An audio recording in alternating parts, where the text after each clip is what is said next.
দোয়াটি শিক্ষা দিয়েছিলেন।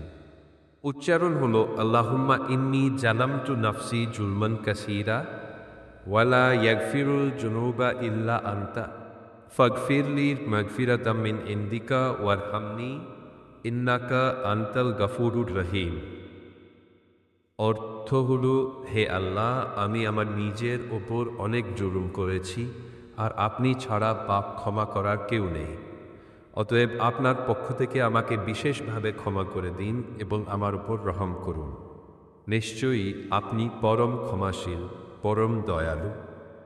এরপর দোয়ার ফজিলত ও গুরুত্ব হচ্ছে, প্রথমত এই দোয়ার মাধ্যমে মানুষ নিজের ভুল স্বীকার করে আল্লাহর কাছে ক্ষমা চায়, যা ছোট বড় গুনাহ মাফের একটি বড় উপায়। দ্বিতীয়ত, রাসূল সাল্লাল্লাহু আলাইহি ওয়াসাল্লাম নিজেও এই দোয়াটি নিয়মিত পড়তেন, তাই এটি পড়লে নামাজ আরও পরিপূর্ণতা লাভ করে। তৃতীয়ত, আল্লাহর প্রশংসা, নিজেদের অক্ষমতা প্রকাশ এবং ক্ষমা প্রার্থনার মাধ্যমে আল্লাহর নৈকট্য লাভ করা যায়। চতুর্থত, নিয়মিত এই দোয়া পড়লে শয়তানের কুমন্ত্রণা ও ক্ষতি থেকে সুরক্ষা পাওয়া যায়।